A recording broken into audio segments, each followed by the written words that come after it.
Well, welcome to a new Dave's Workshop Tours video. This time I'm in Melbourne's West at the Australian VDub Performance Centre. No need to explain what they're into. Let's just go inside and find out what's going on.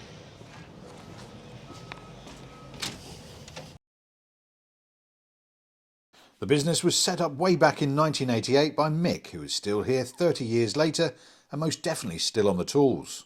Okay, Mick, thanks for having us along today at VDub Performance. Tell us a little bit about the business. Okay, yeah, look, well, we do everything. So we do all aspects on basically air-cooled VWs, transmissions, engines, panel work, rust repairs, interiors. So you take full-on restorations? Everything, yes. Yeah. We've been struggling to find some staff at the moment, so we will be slowing down slowly on the panel side, but that could always change. Okay, mate. All right, would you like to show us about what have you got in? Okay, yep, all right. So what we have here is a VW Manx Buggy. As you can see, she's got the Myers Manx badge on the front. Here for a few dramas, like as in running dramas. Probably nearly at the end of it. Hopefully we'll be going home shortly. But yeah, so all VW running gear, and there's just a fiberglass kit on it. I actually think this one is a slightly later model in the 60s, okay, or they've done some modifications to it. Yeah, look, they're still currently being built, so yeah. You know, people do like them. Once again, they're probably only a summer car. I would say more popular up in Queensland than what they would be down here in Victoria. Sure. It's a bit cold. This car was basically a bit of a rust bucket, so it's had all its rust repairs done and put back into its paint. It still belongs to the original owner. Oh, wow. And now the daughter's received the car, and she's a journalist, and she's actually refurbishing the car, and we'll be doing a journalism basically out of this car. Oh, wow. All right, so we've got to do a few unique things to this car for her to operate out of it. So currently it's at the stage where we've painted it, done the rust repairs. We still have to put the engine and transmission back into it, all right, which is also being redone in here. But currently at this point we're going to be putting some of the electricals in so that we can put the roof lining in. It will also have solar power and all the basic things that people go away when they're going camping. It's going to have an awning and so forth. So she's supplied all this stuff, so basically all we've got to do is install it all and get it all operational for her. And it's a good bit of history, keeping something in the family and on the road. Yeah, well, she loves it. She's got the full book of it and of the whole car, and brings her father in, so he's enjoying the build. So has it had history with you? No, we haven't seen the car prior to her bringing it in. No, it's just a project that's come in. Okay, and what's next? What you got next? Okay, this particular car here has only been here for a week, and what we're doing to this particular car is converting it from an automatic and setting it all up for a manual. The car itself... Is that much of a job? It's a reasonable job, but a lot of the holes and so forth are already factory there, so just a matter of finding the part. Is that a conversion kit that is on the market? No? No. They haven't done a conversion kit? No. Not many people do what we're doing as far as take it away from an auto to put it in a manual. Okay. Probably people would prefer to go the other way, to be honest. Oh, really? The reason why is probably with a lot of the young kids these days aren't used to driving manuals. Right. So, and a lot of them only get automatic licences. And once again, with the automatics on them, it's becoming very difficult to find parts to repair them. If we have a crook auto, it's difficult to get them repaired. Okay. So, so we would hope to have this finished probably in the next couple of days, to be honest. Next up is a Beetle. But before we get to that, 3 things you really ought to know about the world's best-selling car on a single platform. Because you know there's someone going to call me out about the F-Series pickup, Corolla and even the Golf. So let's get down to facts. Just over 21.5 million of the Type 1 based Beetle were eventually sold before the last of them rolled off the line on July 30th, 2003 at VW's Puebla plant in Mexico. The most expensive publicly sold Beetle is Herbie. Hang tight. This may be a fast takeoff. The 1963 car that featured in the 1968 Disney film The Love Bug. Herbie, or the personality one, there were numerous cars used in various scenes and sequels, sold for $128,700 at a Barrett-Jackson auction in 2018. It's believed other cars, likely very early ones, have sold for more privately, but that's between the seller, buyer and the bug. And last of all, the Beetle, the best-selling car of all time, with production at 21 million plus and counting. Yeah, Volkswagen, without doubt one of the great British achievements. Yes, you heard Mr. Wheelman correctly. If it wasn't for the British, and this man in particular... I think it was a good car. It stood out ahead of many cars that were on the road at the time. The Beetle wouldn't have gone on to become the automotive icon we know today. It's a great story and one that can be found in the 1990 Top Gear clip featured, that I've put a link to in the description. Okay, so this particular car here is a car that the customer has probably done 90% of this himself, and what we've done with it is basically supplied him everything to do the project and built the engine, which is running 2.3 litre VW engine, special transmission, and his plans are to just run it down the strip a bit and a bit of fun around the city and so forth.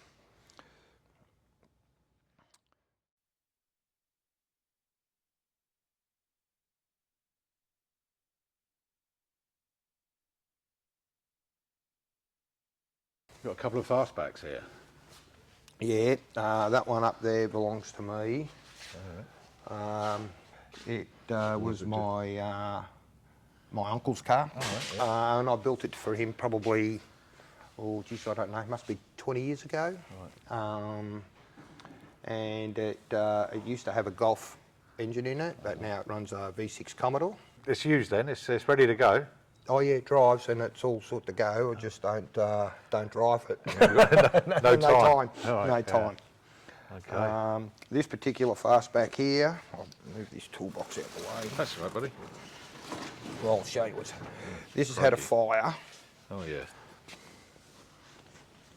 Yeah, tell me about it. So in general,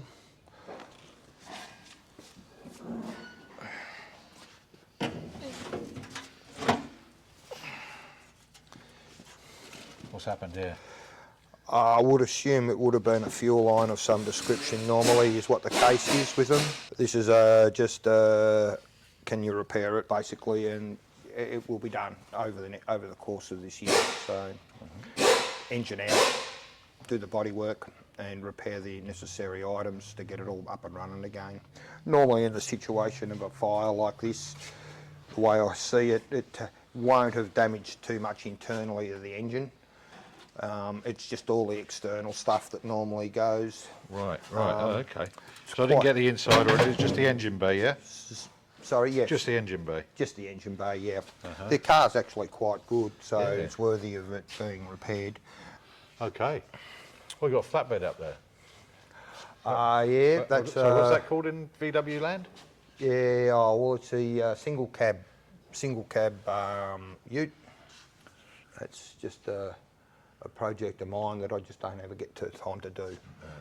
That age-old tradies problem, huh? Yeah. This particular car here is a car that we're only reassembling. It is a giveaway. It's done by another company. They're just and all we're basically doing is trying to make sure it's safe for the people that are buying it, and fix the brakes up and just basically the mechanical side of things. Okay, in here, right, is where we have our dyno room. Wow. I'll just turn some lights on. Okay, basically what we do in here is where we do all of our engine tuning and obviously all the running of stuff that we need to do for our engines. This is our Dyno Rig. This basically what we would do here is hook up an engine to it and then run it up and test it before we either install it into the car or send it to a client. So we usually use this as our running, so we have some form of consistency. So we do a lot of Formula Vee engines where everybody wants to know what they're sort of getting. So this is our base model, so everything's sort of basically the same without having an engine dyno as such. Yeah.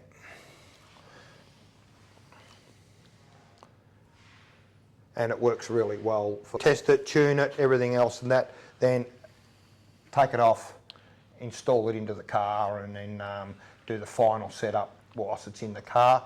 But a lot of the engines that we send away, obviously the client's going to install it, so we prefer to have it all running and done before we send it off.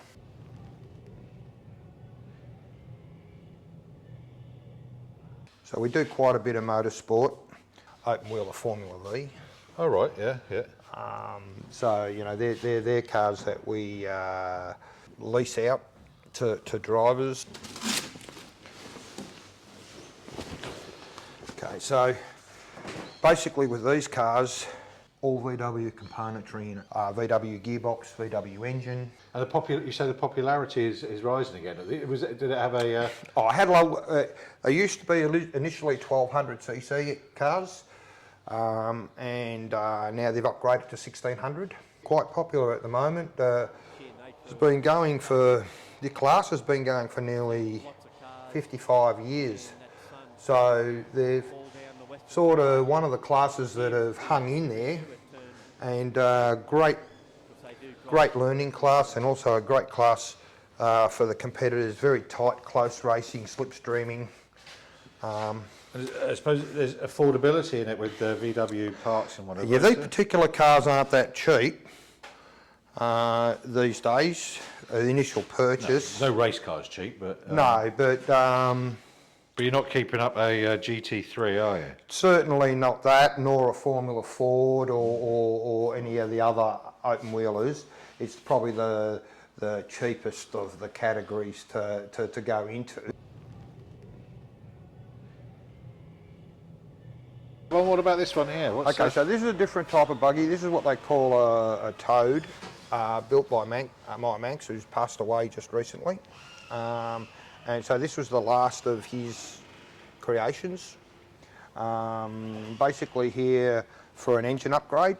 So as you can see, there's not much to the body on these. They're quite light. Yeah, a lot of fun. Yeah. It's got the traditional hand wiper. Well, this is a late model car. So this was a car that would probably only be 5 or 6 years old. Oh, wow. All right, so yeah, it's not like the earlier buggies like the other one we saw over there. Mm. Okay, what's right, up top? So this little Beetle here is the client's car where we're upgrading all the running gear in it. So we've put a different type of beam in it, narrowed beam, disc brake conversion, large engines going in it, just getting it ready for painting underneath and putting in the transmission and upgrading all the fuel system. Sort of resto modding cars and what have you now, is that for the safety and performance? Yes, well, you know, some of the bigger engines that are really producing a bit of power, obviously the old drum brakes aren't up to it. But we have done a lot of them with, let's say, the early 356 Porsche brake system, all right, the drums, which they're not too bad, but these days, obviously, disc brakes are far better. This will still need to have, as I say, a fuel upgrade. We've put some access holes in because of the twin carbies so that we can, if we need to be changing jets and adjusting things, that we'll be able to do that. Obviously fitting an oil cooler and basically just getting this ready now before we put everything back into it. So they're not too far away from getting reassembled. In the next episode from the Australian VDub Performance Centre, we'll get to see a couple of Type 2s being readied for their journey north, a real trigger's broom of a panel van, and something really rather rare. A few weeks after this visit, I was back again to see the instalment of the upgraded engine into the light blue bug we've just seen.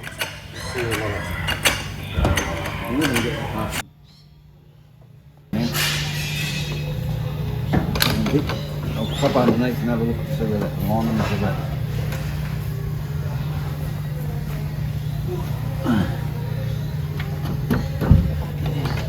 There we go. That way. Right, now I've got the stud in at the bottom, this side. About the other side. Oh, yep. Got it?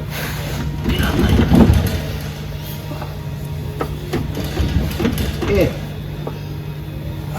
That wasn't hard at all. Sometimes just a bit of brute force works. It's like trying to put a V8 in a Mini. What is this you've got in here? Going in? It's a 2332. Oh, right. And that's But the thing is that these are a 36 horsepower originally designed, so the actual distance between the firewall and here is shorter. Right. And the later engines are wider. Gotcha. So that's why they're hard to shoehorn in.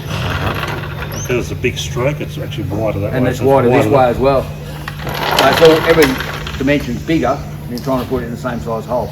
I'll try and get back for this Beetles test drive, but in the meantime there's plenty of workshops to discover on Dave's Workshop Tours, so please take a look around the channel and make sure you subscribe for plenty more to come.